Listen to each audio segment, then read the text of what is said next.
All right, so the last time we met, we've had like little practice drills here and there, but the last time we met formally was on the 6th of February, which is crazy.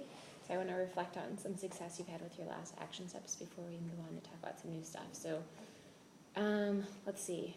One of the things we're working on is putting stuff in seat sacks, everything with their packet, restroom pass, and one riding utensil. It's been going well with that. Yes. What?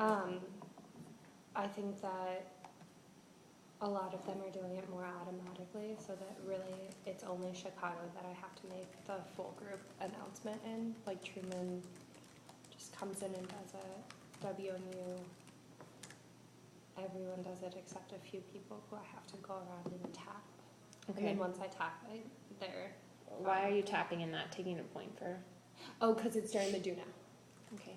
Of like just a reminder. Okay. Like, But after the do now. yes, Okay. it's a point. Okay. Um, Great.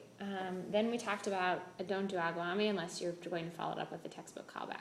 mhm. Like, for example, Aguami, I need all eyes tracking me. Mhm. And I have definitely noticed you. Like, I have not heard you say Mhm. Aguami without a direction. Yeah.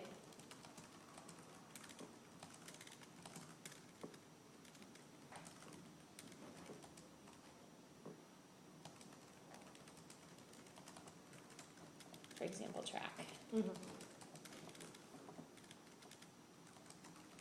I observed a teacher when I was on a school visit in Philly 2 weeks ago who said, instead of track, she said, find me. All scholars find me. Oh, Corian found me. Oh, Kayla found me. Interesting way to say Yeah. track. Same thing. But like a different sort of indication. And the last thing we talked about, when doing it again, state the expectation. So for because you used to say Aguame with head, and I haven't heard you do it again without Saying one. naming why and the new expectation. Mhm. Awesome. Any other big successes you've had in the last couple of weeks aside from these?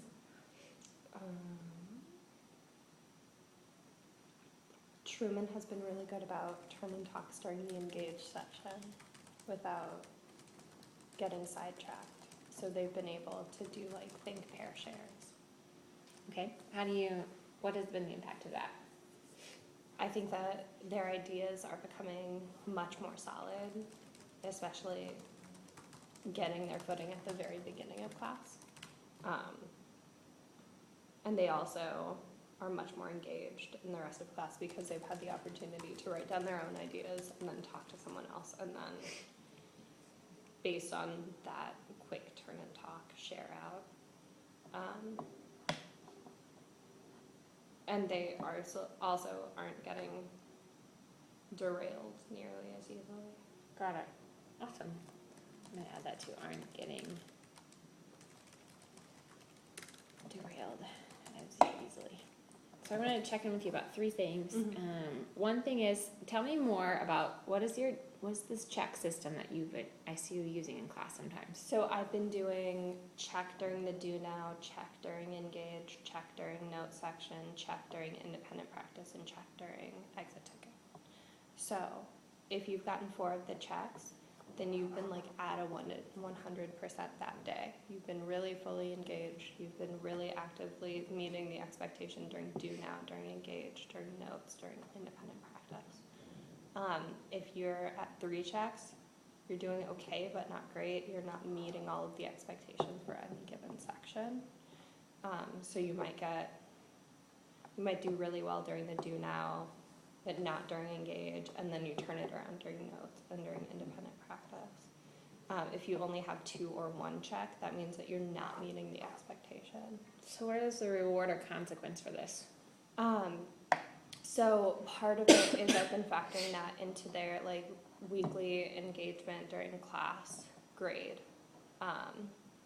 So have they been consistently getting their 100%, like been engaged all through class, been meeting expectations all through class?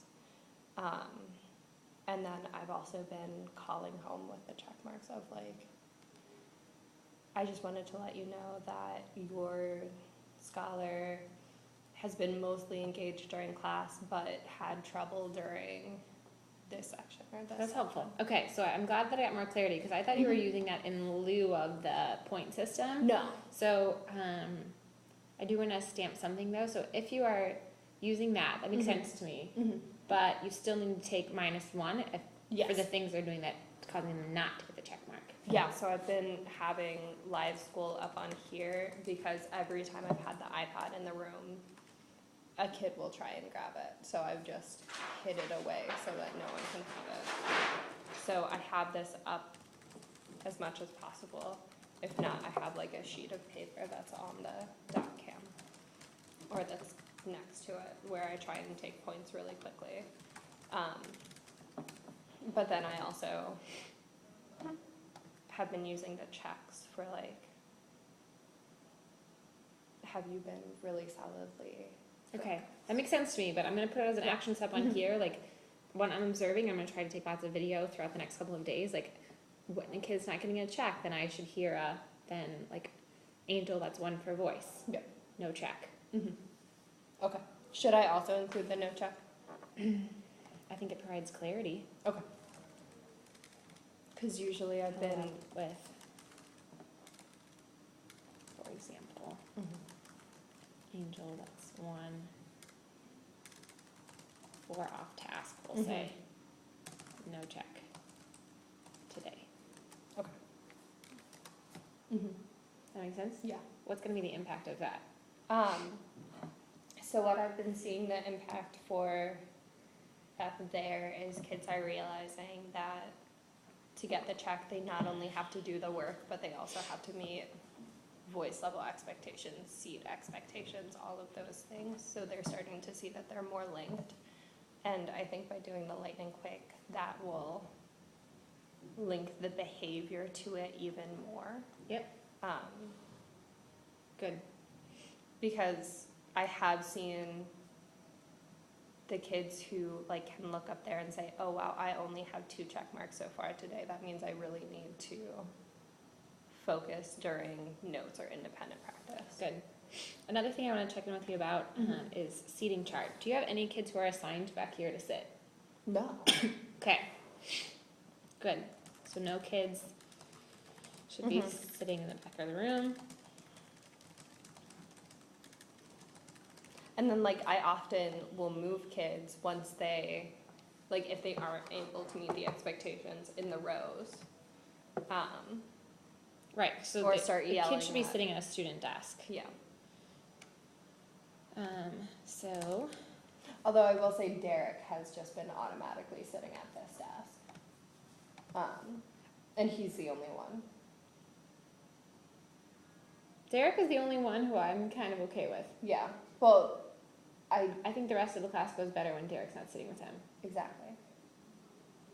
Because I feel like he'll get derailed in the rest of the class, and the rest of the Let's class keep will get Derek there derailed. for now, but no Yeah. kids except Derek, we'll say, should be sitting in the back of the room. And Use I've the seat- taken points from Kayla, from Chase, who else tried to do it today?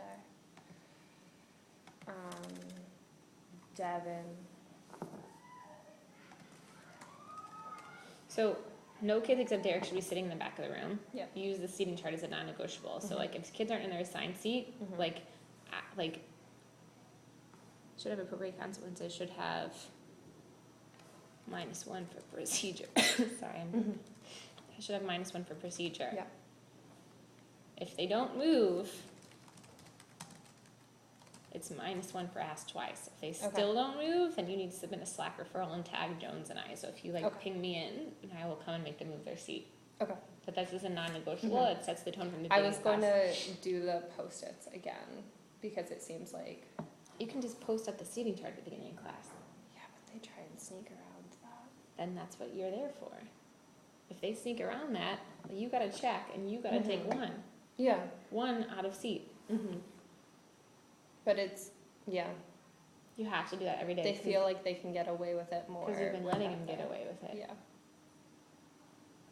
Oh, and Chase had to like be told, I think, 5 times today. Then submit a referral and tag. Okay. It doesn't have to necessarily be a referral. You can say, like, Chase won't sit in his assigned seat at Newald at Jones. Okay. Because you can't, like, what's the impact of letting a kid defy your directions to go in their seat at the beginning of class? Well, then that, like, shows everyone else that they don't have to sit. Right. Yeah. Yeah. Because Chase, I think I have like 12 deductions up there for him of like, Chase, that's one, sit in your assigned seat. Chase, that's one, sit down. Chase, that's one, out of seat. Mm-hmm. Just continuously. So if you do the -1 for procedure, sit in assigned seat.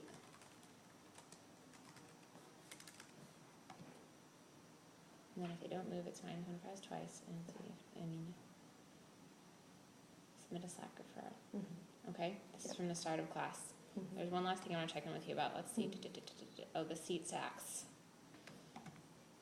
I know we just talked about that this is working, but I don't think it's happening consistently, especially with Chicago. Yeah. So extra seat sacks within the first 5 minutes. Extra stuff in their seat sacks within the first 5 minutes. So when we first practiced this is an old action step. At the end of the time, you like went around and corrected people, and then you're like, absolutely everything should be away in 10, 9, 8, 7, 6, and then you took -1 for procedure and -1 again for ask twice. You have not been doing this consistently. Okay. This is an everyday thing. Okay. I'm gonna come in today and I'm gonna video from 12:30 is when your class starts to 12:50. Yes. Because all three of these things, the you know, saying why they're not getting the check, the seating chart, and the seat sack stuff all happens within those first 20 minutes. Yep. Cool. Tomorrow I sent you another calendar invite because I don't want to take up too much more of your time. Because I want to talk to you about how we respond when a student has an inappropriate verbal response. Okay. Because 7th graders love those. So tomorrow we'll talk about that. Cool. 12 minutes.